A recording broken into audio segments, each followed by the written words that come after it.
And do hales stand up to strong, strong winds? Well, we really hadn't had one of Category 5, but we had a storm and we had campers at our site. And I heard, we heard the wind whoosh, but we were living in a cement house with a pitched roof. So the next morning I go outside, our pitch and tar roof that thick blew off the house. I go, oh my God, so I went and looked down at my holly.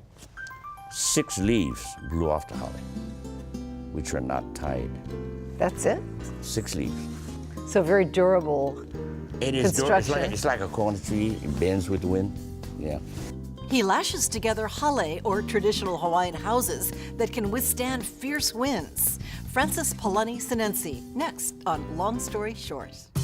One-on-one, engaging conversations with some of Hawaii's most intriguing people. Long Story Short with Leslie Wilcox. Aloha mai kako, I'm Leslie Wilcox. After retiring from the U.S. Air Force as a Chief Master Sergeant, Francis Palani Sinenci is now a chief of a different order. He's built over 300 hale, or traditional Native Hawaiian houses thatched with grass or leaves. Uncle Palani, as he's often called, is a master hale builder. He grew up in the isolated towns of Hāna and Kipahulu, Maui, to a Native Hawaiian mother and an immigrant Filipino father.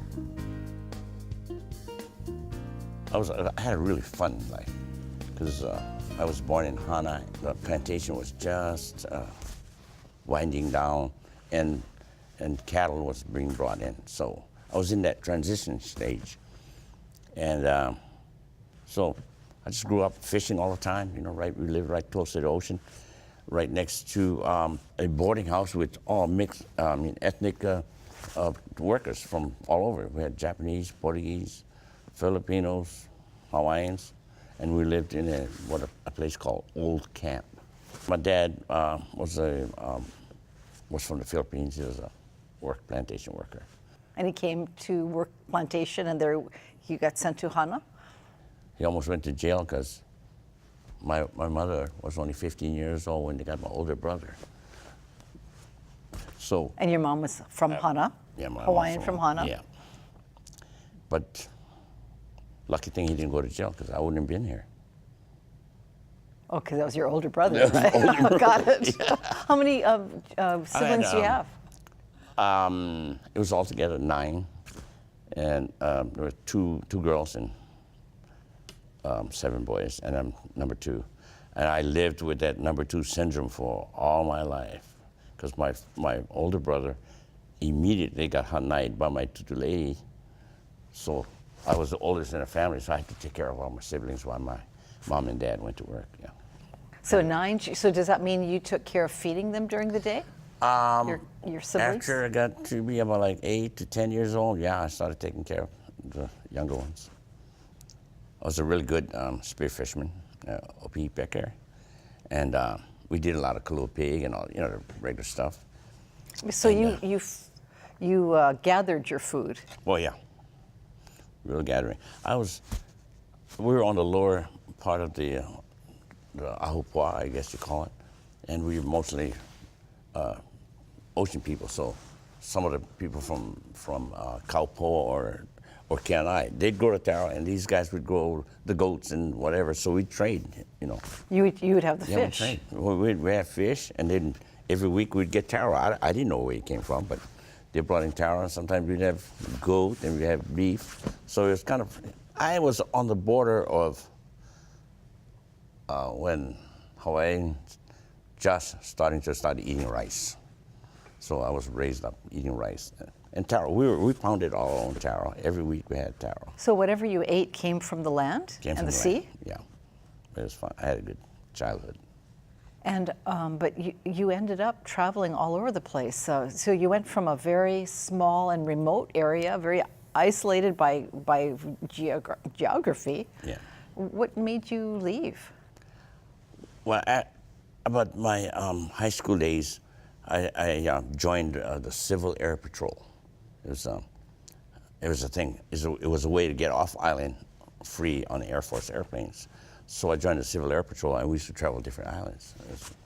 and got a taste of other than Hāna or other than Maui. After graduating high school in the isolated town of Hāna, Maui, Francis Palani Sinenci says he got itchy feet and wanted to see the world. So he enlisted in the Navy and left behind his rural life and worked on the flight deck of an aircraft carrier, the USS Hancock. I was an aircrew survival equipment technician. In other words, I took care of the pilot's survival gear and his some of his environmental systems within the aircraft, like breathing, his G suits, his ensemble. Did you rig up his parachute? Oh yeah. In fact, one of the pilots got shot over Vietnam, or South Vietnam, and he jumped out of the plane, not ejected, jumped out and used my parachute. And he came back to me one day and says, "Here's your Crown Royal." So if the person that packs the parachute that was used gets a bottle of Crown Royal. And that's a tradition. After traveling the world on an aircraft carrier, Francis Palani Sinenci wanted to attend college. So after 4 years in the Navy, he returned home to Maui to enroll in school. That plan did not last long, as Sinenci says he got itchy feet once again and enlisted in the Air Force. Sinenci would spend the next 25 years in the Air Force, rising to the rank of Chief Master Sergeant.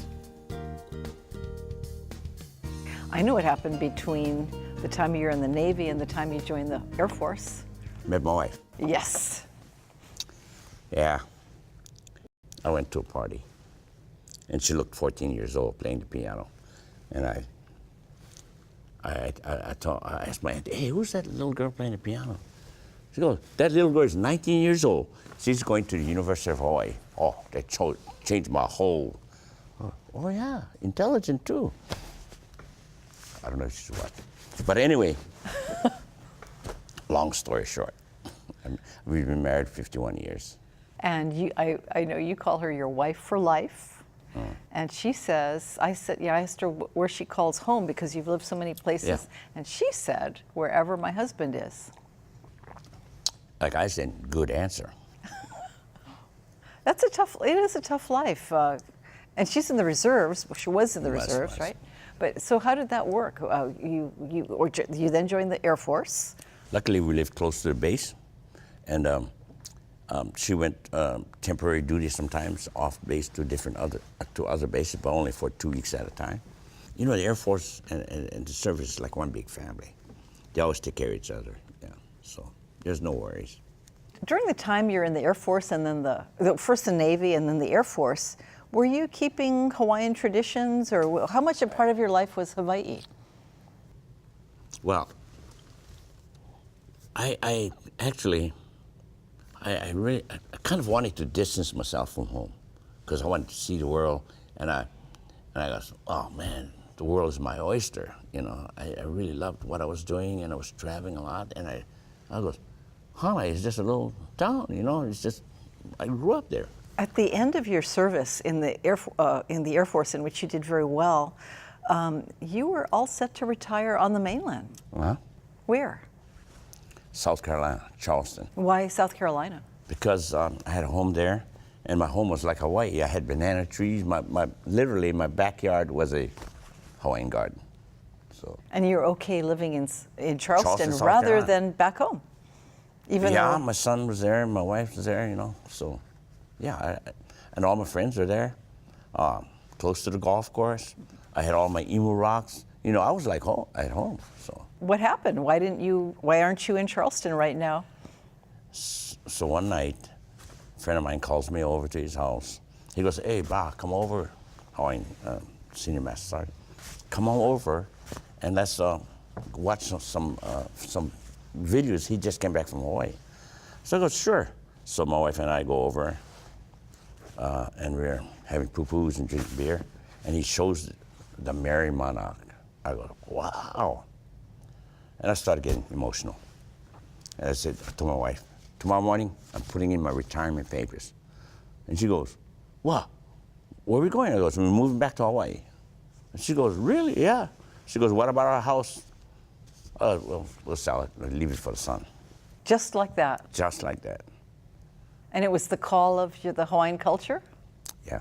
which you had not really repressed, but you'd lived it, but you also didn't really seek to immerse yourself in it. It was Eddie Kamai, and he was playing, you know, cowboy songs and all that. I go, wow, I really got choked up.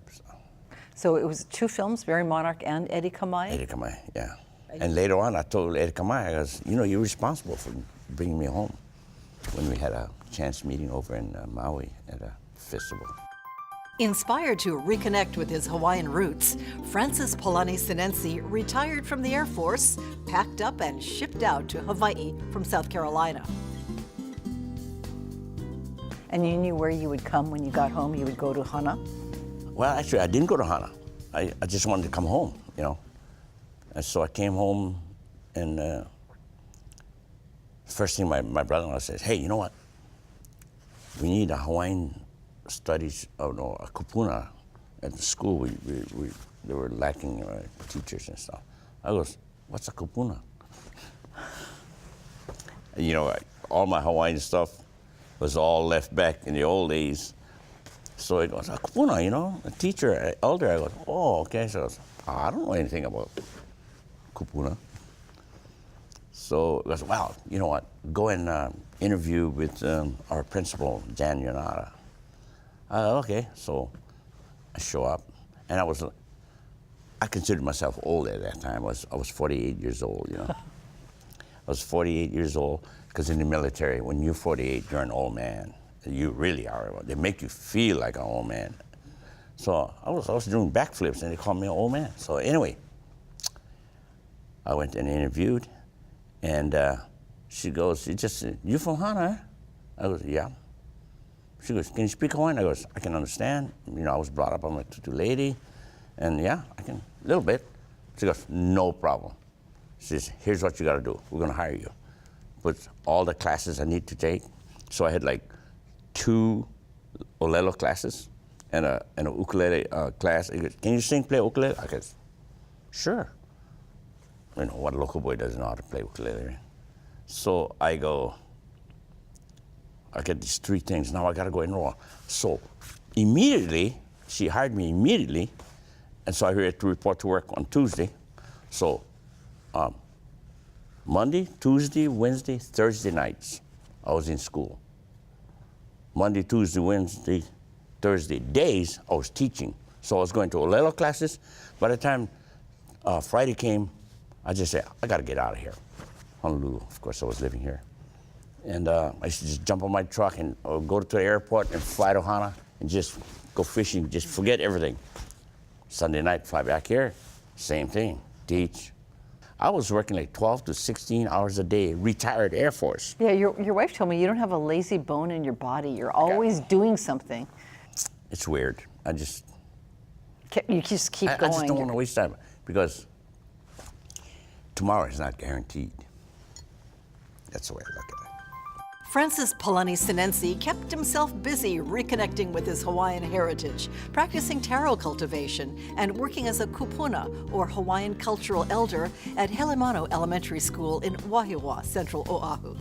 One day in 1994, he received a request from a fellow kupuna that would shape the rest of his life. So one day, one of my kupuna, Uncle Francis, we always call each other auntie and uncle in front of the kids, so as a sign of respect. And I don't know if she's older or younger than me, but she goes, Uncle Palani, why don't you build us a holly? I goes, what's that? She goes, a holly. And I grew up with holly au, this bathroom, holly hopau pilikia, holly umu, and these kind of hollies, not a sleeping holly. She goes, holly pili, then pili. I go, oh, pili, like pili grass? She goes, yeah. So I said, you mean a grass shack, don't you? She goes, yeah, it's a holly, it's not a grass shack. Because when I was growing up, a holly was a grass shack. I want to go back, do my little grass shack. Everything was grass shack. So I goes, I don't know anything about building a holly. She goes, well, we're going to send you down to Waimea Falls Park, and you're going to see Uncle Rudy, and he's going to teach you how to build a holly. So I go, okay. So I go down to Waimea Falls Park, and I meet Uncle Rudy. He's back there by all his archaeological stuff in the back, and he's smoking a pipe. Well, so he introduced me. He goes, "Oh yeah, oh you want to build a holly? Yeah, boy." So he was 48 years old. "You want to build a holly, boy?" Because he was about 60. I go, yes, sir. So he brings out this pad and he starts drawing the posts, the tenons, and all, how to connect the holly. I goes, "Wait a minute, I know how to do that." And he goes, "Really?" I goes, "Yeah." He goes, "Why are you here?" I goes, No. When I was in the 6th grade, that was my homework. Our teacher, Mrs. Nowney, said, "You guys go to the library and go find something Hawaiian and come back and do a show and tell, story. You got to write up about it. You got to draw the pictures." So that's what I did. Everybody did like llama llama, torch, all the other things, I chose holly building. So he writes down all these things that I need to do. You go to Bishop Museum, you go read this book, this book, this book. And then, so I went to Bishop Museum, looked at the holly there, they let me go inside. And I got Russ Apple's book, Dr. Russ Apple, and I read through it. I goes, "Oh yeah, it's easy." So I went out and gathered the wood, and I built a little holly, about a 6-foot holly, for a project that I was working at one of the schools, Helamana School. And when I built it, I invited him to come for the christening or blessing, Okikapiko. And he come up, he goes, "Wow, boy, you get him. Now, if you become a master, you got to build one 20 by 40. I said, "Uncle Rudy, I'll never be a master. This is too much work." He mentioned that you need to go back to Hāna and go build a kauhali at the Hāna Culture Center. And what's a kauhali? It's a group of different type of houses, or a village, like a small village. He wanted you to build a small village? Yeah. So I go to Hāna and I see Miss Koila Eid, who was my mentor too. She's there and she goes, "Yeah, we need a kauhali." So he goes, "You know how to build?" I'm from Hāna. He goes, "You know how to build a holly? We don't know that you can build a holly." So I had to go out and gather more wood and build a small table model using dental floss for the lashing, then cement and rocks, and built a holly for them. And I presented it at the meeting, and they said, "Okay, you're hired." So I started my career right there. And were you loving the process by that point? Doing that one, the first one, and then making the model, everything sinks in, and you get some muscle memory and. So many different things. The rocks. Yeah. I mean, it looks simple, but it's not. For me, it became natural because I worked with chords and stuff. After I finished the kauhali, I was like, everybody in Hāna was like jumping in and helping out. In fact, one of the hollies that I built, we didn't have pili grass, so I had to use the alternative thatching materials, which was lolu palm leaves, lolu, and tea leaves. And that one holly took about almost 500,000 tea leaves to thatch the totally enclosed sleeping holly. So I had the whole community out there gathering dried tea leaves and putting them in bundles, and then we lashed it all on, and that catapulted me to a holly builder, master holly builder. In fact, when I called Russ Apple, he was still alive, and I said, "Russ, how do you become a master builder?" And he's been tracking me. He goes, "You're a master." I go, "No way. I got to build a 20 by 40 before I proclaim myself a master." And the first 20 by 40 I built, my wife and I, in strong wind, started to build it. Where was that? In Hāna, at the place where we're at right now. So I built my first 20 by 40 with my wife's help. And it's your holly. Yeah.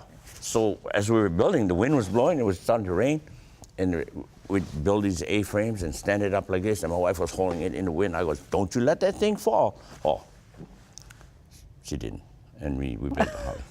Do you marvel when you put those together about, how you do it? I mean, how durable it is? I'm in awe every time I build one. And what are some of the things that impress you about the building?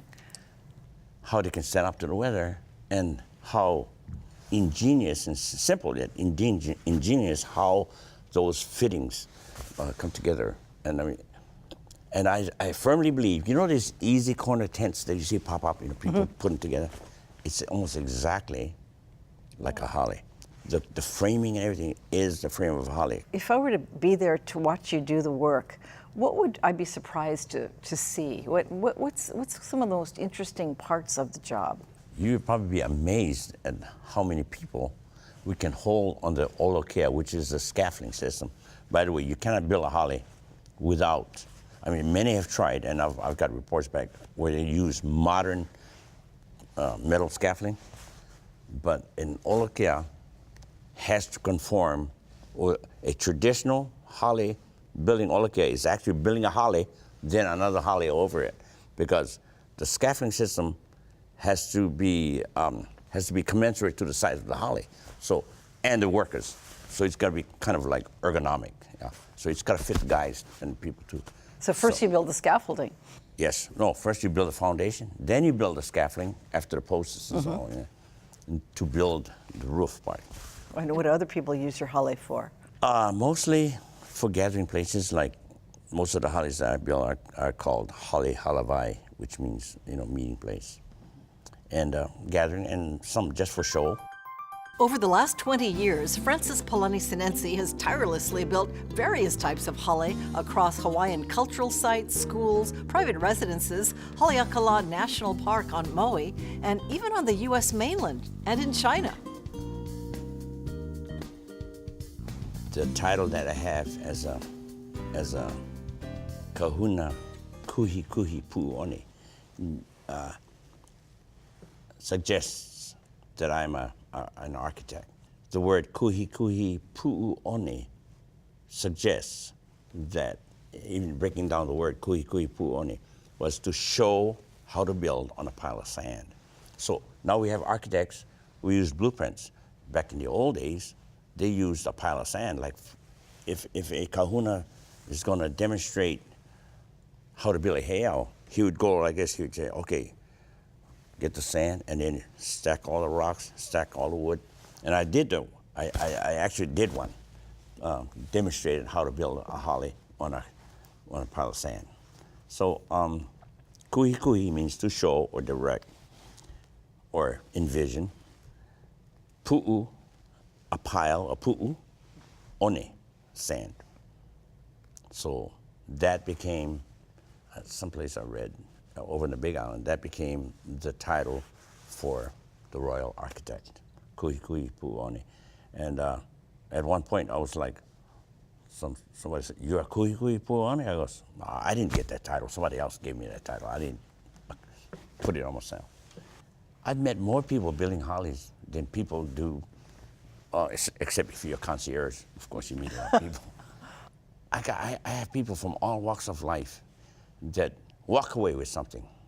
You gotta either just making a shaka, or understanding the Hawaiian culture, or just coming to find out that, hey, I appreciate my job more than building holly. It either positively or negatively, it impacts everybody. Well, you bring people together to build it, Yeah. and then it becomes a gathering place forever Yeah. after. I've had people get married, met at these holly gatherings, and they divorced and came back again. So, yeah, it's this is the halavai. The word for meeting is really a truism.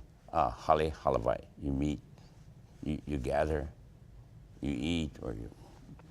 And most of my hollies are used for painas. How many holly have you built now?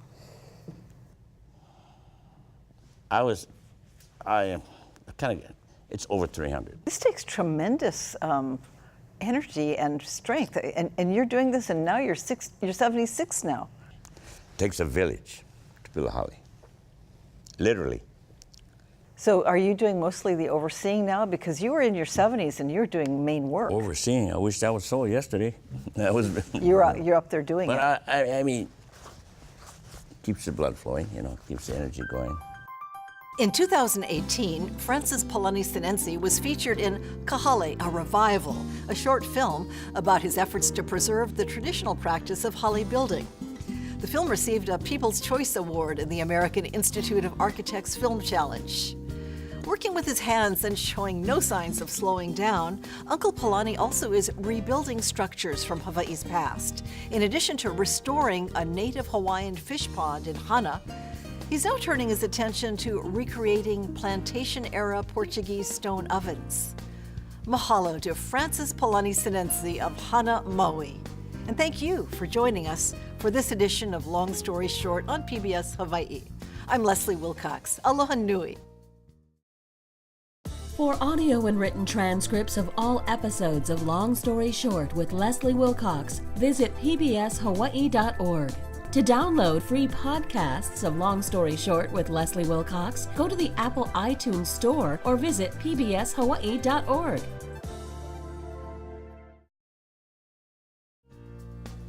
So I devised this shaka, and it's just you coil it up, you pre-cut all the lashing.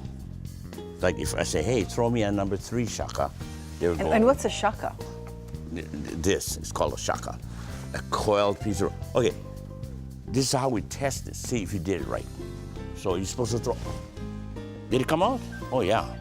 See, it's no knots. No knots.